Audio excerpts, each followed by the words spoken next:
आज हम बात करने जा रहे हैं गॉस थ्योरम के एप्लीकेशन पर। दूसरा सेगमेंट है ये। पहले सेगमेंट में हमने कूलॉम्स लॉ को ड्राइव किया था।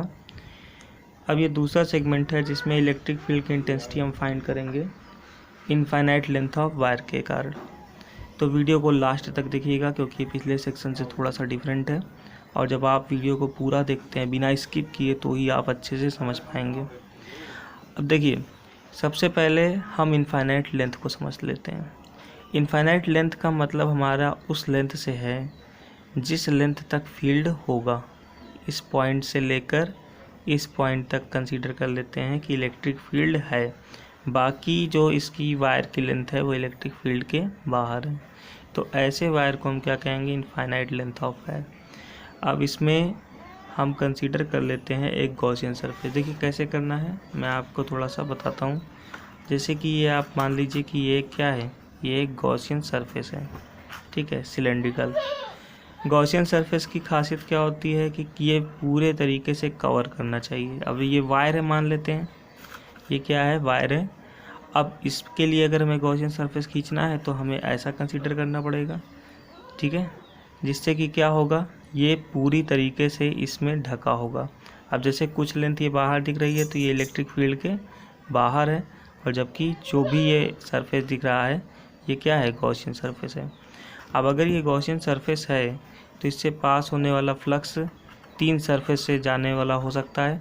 एक तो इसका ये कर्ड सरफेस, ठीक है, फिर ये अपर का सरफेस, और फिर ये लोअर का सरफेस। तो इस तरह से हम इसको ड्रॉ कर लेते हैं। तीन सरफेस हम ड्रॉ कर लेते हैं। एक सिलेंड्रिकल सरफेस हमने जो है बनाया जो वायर को कवर कर रहा है, ये गॉसियन सरफेस है। और ये भी कंसीडर कर लेते हैं कि वायर पर यूनिफॉर्मली पॉजिटिव चार्ज डिस्ट्रीब्यूटेड है, ठीक है। अब ये जो सरफेस हमने कंसीडर किया है इसमें तीन जो पॉइंट बन रहे हैं, एक कर्ड, एक अपर और एक लोअर।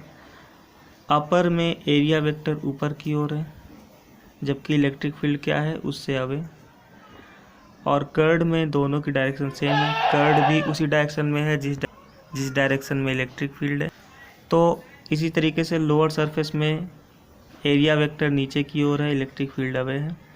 यहाँ देखिए एंगल 90 बन रहा है दोनों प्लेस पर, जबकि यहाँ पर 0 बनेगा।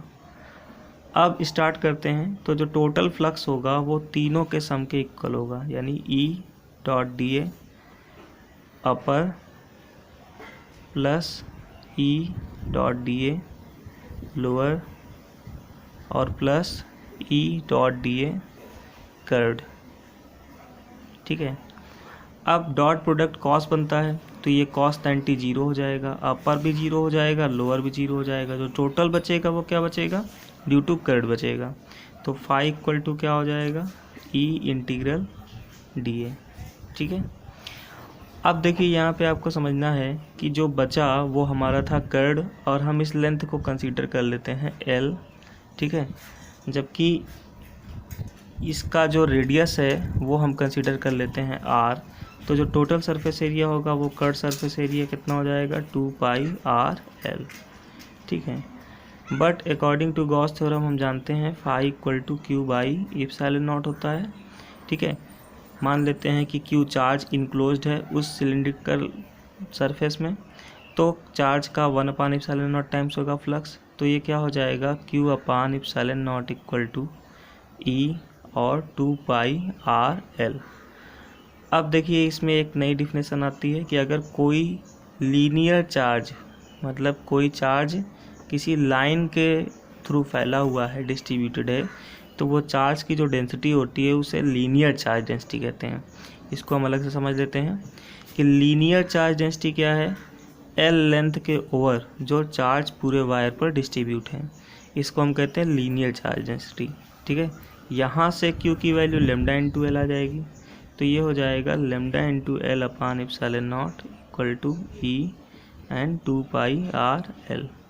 अब यहाँ पर एल से एल कैंसिल हो जाएगा, तो ई जो हमारा है वो आ जाएगा 1 upon 2 pi epsilon naught lambda upon are.